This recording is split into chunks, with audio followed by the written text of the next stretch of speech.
Facebook is not only about Marvel. Facebook is not only about checking your soulmates.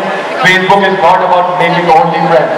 It is a platform to share your views, to share your skills, to connect with the people out there. If you're an engineer, you want a good job, connect with somebody of a good MNC. You might just land up with a job.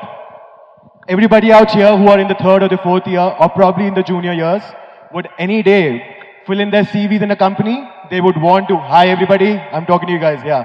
So they would want to fill in their CVs in a company.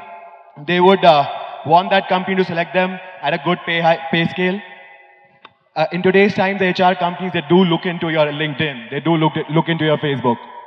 So everybody out here who all use Facebook, can I see some hands up? Facebook, that's some 90% of them. How many of you have a LinkedIn account? You guys are doing it really smart. And how many are active on Instagram? That's quite a cute number. So do you know 1 billion people log on to Facebook every day? There are some 30 billion messages exchanged on WhatsApp. And there's one person who joins in LinkedIn every second. So do you get it? Like 80 to 90% of the people are already logging in every day. So I've very rightly heard that we don't have a choice whether we do social media or not. The choice is how we do it. If you're doing it smart, like for example, I have Mr. Bhuvan Bam out here in the audience. Can I have a round of applause for Bhuvan Bam here? We have Siddharth Salatia, we probably have Miss Shraddha Sharma backstage. These three are YouTube sensations. You see them, they are here at a level, at a stage where everybody of you recognize them. It's because of YouTube and Facebook.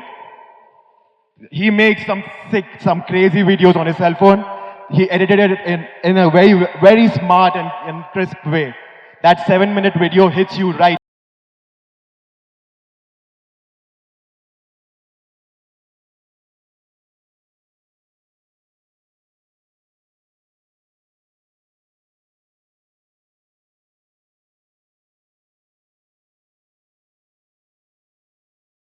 Not been there, you would have been untouched with BBQ Wines, Siddharth Salatia's cover, or anything for that, AIB, TVF, any of that thing. Do you understand? How many of you have heard DJ Wale Babu here? The song. Not many of you. You don't like Badsha here? Do you like Badsha? You won't imagine. He spent 5 lakh rupees on the music video and the recording, and some 50 lakh rupees only on the promotions. That song was 2015's biggest track. So here I would like to bore you a little. I'll tell you a couple of stories. One story is of an aunt who lives in Meerut. I know her since probably 10 years from now. She's an amazing, amazing cook. So whenever we are in Meerut, we want to visit her place to have good dinner, sir. We would want to go here because she would serve us like amazingly. I asked her, like, you cook really well. You can probably put your dishes, your recipes online. And there'll be a lot of followers, like a lot of mothers out there, a lot of young ladies out there would want to see whatever you are making and might just try their luck at it and serve their families with it. But the only constraint, the only problem was that whatever delicious food she cooked, it remained in the 4 walls of her kitchen. Only her families and her friends could actually taste it. Her son, incidentally, who was really smart, he studies in SRCC. He said, Mom, I think you should totally make up a couple of videos, show what exactly you are putting, we'll edit it in a very smart way, we'll put it on Facebook. After the first video, she had some 75 views. After the third video, she had some 250 views. And after 3 months, she had some 10 to 12 videos on her Facebook page. She had some 2,000 views.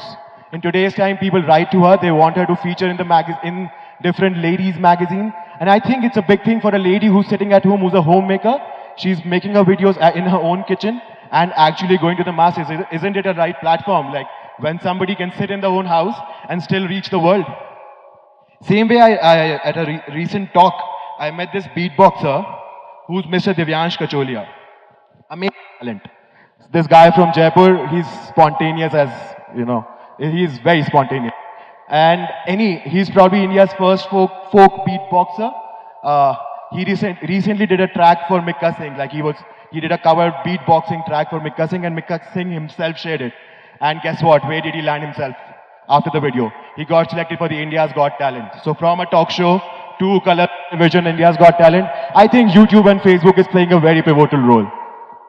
Okay, all right. So let's do a little boring stuff here again. How many of you know ALS? The ALS Ice Bucket Challenge. Who all know the Ice Bucket Challenge? See, you've given me the answer. Nobody knows about ALS because the people around us are not diseased with it. But we do know about the Ice Bucket Challenge because we saw it all over Facebook. Right? Am I right or wrong? I need some response here. So I saw majority of the hands coming out with the Ice Bucket Challenge because not that ALS wasn't there before 2014, not that it just got into the world in 2014 or 15. What really happened was people who were diseased with ALS or who were around people who were diseased knew about the disease. There was a lot of money which was involved for the research of it. But this whole idea of involving Ice Bucket Challenge with ALS was only a very, very, very smart marketing gimmick, where somebody challenges 3 friends of his, the other people within 24 hours has to put a bucket full of ice water on the head. And if he fails to do that, he has to financially donate for the ALS research. It became a rage in 2015. People like Bill Clinton, Brad Pitt, everybody did it. Some people did it, some people donated, some people actually did the bucket part and also donated. They made, in the year 2014 and 15, they made a difference of $95.5 million, which is a huge amount for a research. You wouldn't have known about it. Trust me, you wouldn't have known about it had it not been on Facebook because of the Ice Bucket Challenge. I would also like to tell you about this whole concept of visibility is equal to virality. So till the time, let's first say, for example, BBG Wines. So he's one of my very dear friends. I really like the work that he does. So I bring him in my talk. I'm really sorry. I'm taking your credit. Yeah, sorry. But nevertheless, BBG Wines, had he made those videos and kept it in his phone and not shared it with anybody, it wouldn't have gone viral. It is visible on Facebook. It's been a year. It is visible on Facebook. And again, it's viral. Everybody sees it. There's some 35 million views on the recent video. 35 lakh views on the recent video. I'm really sorry for the extra zero. But I personally think that if your product, whatever skill, whatever product, whatever enterprise, whatever idea you have, if it is visible, if it is out there, if it is reaching to the right masses, I think it will definitely go viral. What do you think? Do you guys agree with me? I'm boring you enough. I'm really sorry. But also, I would say that a lot of people, as you mentioned, like Siddharth mentioned, Justin Bieber. Justin Bieber is a YouTube sensation. Gangnam Style, the Psy guy is again a YouTube sensation. Kolavaridi, the Dhanush guy is again a YouTube sensation. I think these platforms act as a stage where anybody can reach out to the world. For example, I run a hotel chain. I need to market my product pan-India. And I can invest some millions of money in newspaper articles, in radio ads, on television articles, advertisements. But instead, I can pay 300 rupees and still reach out to the whole India through my Facebook through one click, right? So I think it's a very cost-efficient idea. You can market your product, you can sell your product, you can sell yourself, your skill. You can sell it all. All right, guys, thanks a lot. The journey has been amazing. I would really like to thank the TEDx JUIT team, JYC and CEC for having me here, and all of you for being a patient audience and being here on a Sunday morning. Thanks a lot.